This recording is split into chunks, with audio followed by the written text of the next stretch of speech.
So on this beautiful day here in Bamberg, South Carolina, I am with another one of my uncles. Wonderful guy, wonderful, just awesome. And he is the one, the only, Dr. Montague Singleton. How are you today, Unc? I am great. All right. Thank you for asking. And thank you for being here.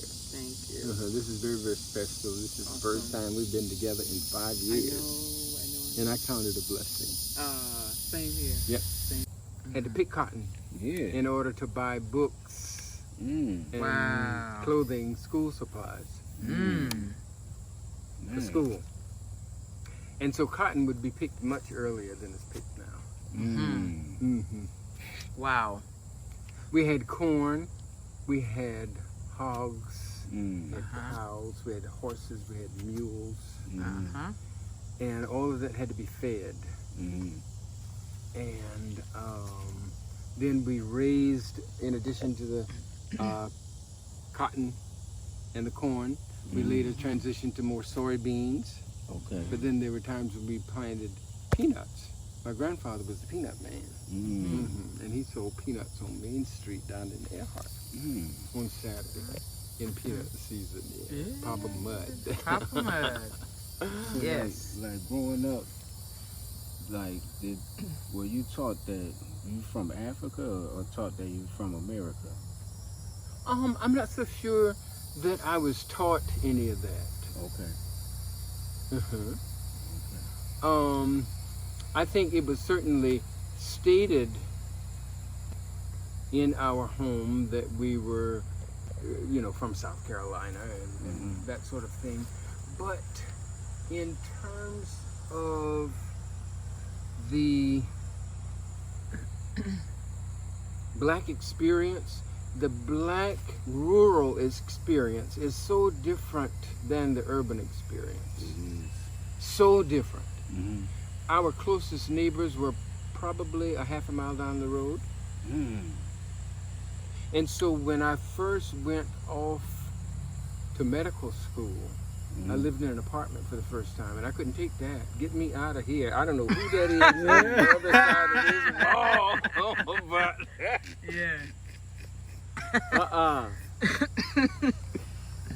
and man. so I had to find a house, and thank God I did shortly thereafter.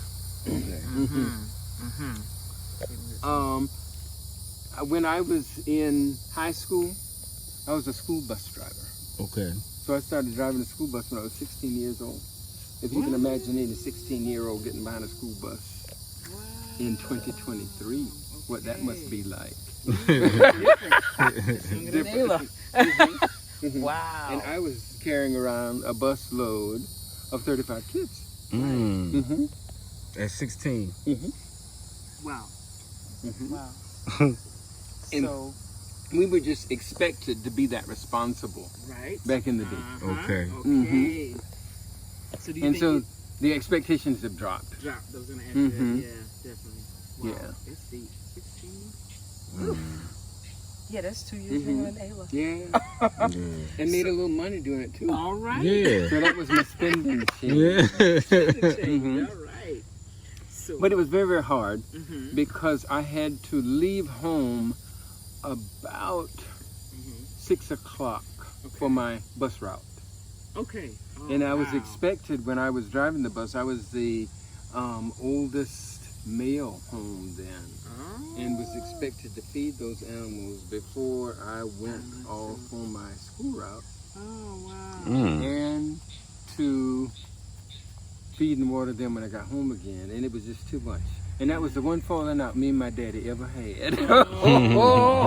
Because one day I made the mistake of telling him those was his cows.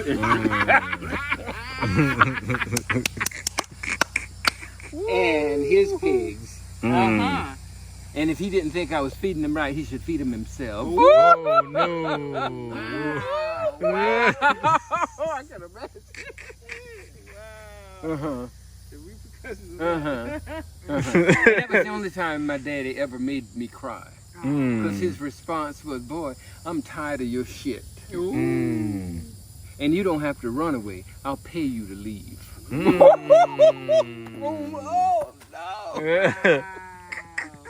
Oh my goodness. Man.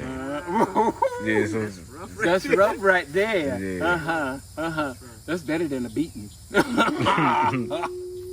Yes, it is. Mm-hmm. Yes, it is. And so that was when I realized that, you know what? I got to fend for myself. And so I got to stop shucking and driving, and I've got to use the talents that God has given me so that I can live.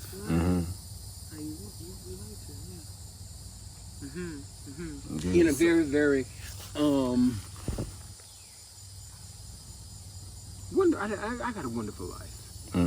Okay, and so what I have done has afforded.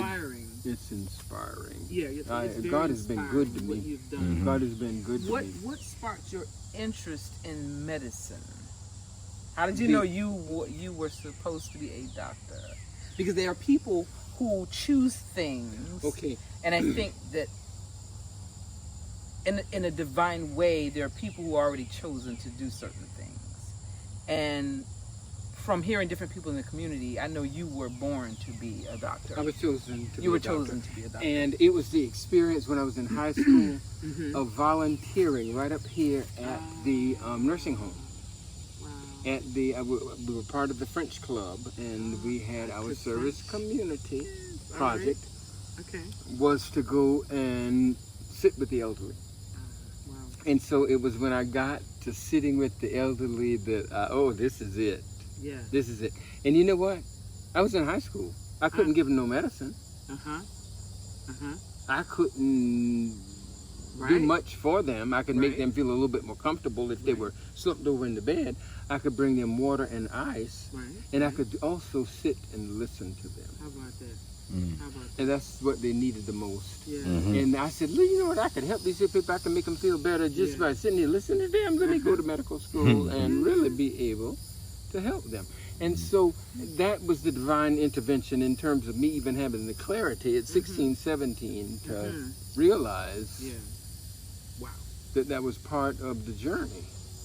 And so when I got to South Carolina State, an angel was waiting for me, Dr. Louis Roach, who took me under his arm and carried me all the way through and showed me, all right, son, you want to be a doctor? I'm going to show you how to do it.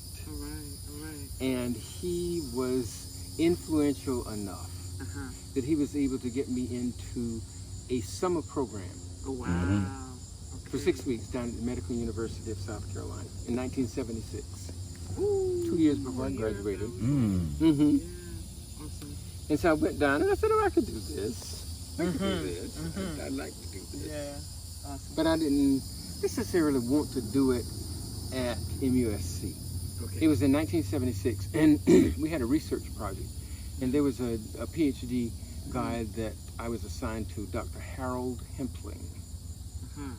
And he was trying to convince me that African Americans had smaller brains. And the reason that they didn't have as many in medical school is because they could not just handle the knowledge and information.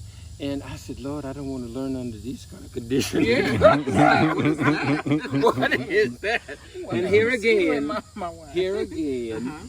just having the insight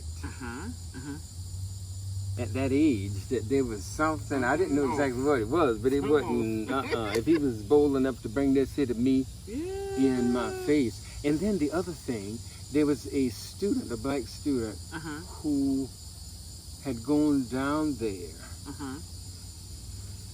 And anyway, he was one of my frat brothers.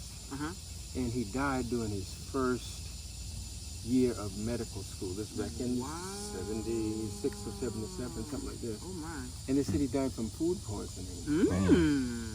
But he had a white girlfriend, and the suspicion is that he might have been knocked off. And so all of this was whirling in my head, and I said, no. You know, South Carolina is a diamond in the rough. But I need to see something from afar. Because if the rest of the world is living like this, it ain't worth it. And so that's what attracted me to going to California. Okay. so that I could see it from afar. I've always wanted to come back to South Carolina, Okay. but I needed to come back with some skills, Uh-huh. with some knowledge, some information, some resources that could help the people. Nice. Nice. And, Mhm. and you've been, wow, you have your own medical your practice you have established here in South Carolina. And how long have you been, wow, a medical doctor now? May 13th, 1983. 40 years ago, I graduated from the University of Southern California School of Medicine. Southern Cal. Going to be going back in November to celebrate the 40th Oh reunion. my goodness, that is awesome. Isn't it? 40 years. Yep. Man. 40 That's years. an accomplishment. That's awesome. That's awesome. Well, to God be the glory. Yeah. Exactly. I've only God is worked a awesome. few of those days. God is awesome. Yeah.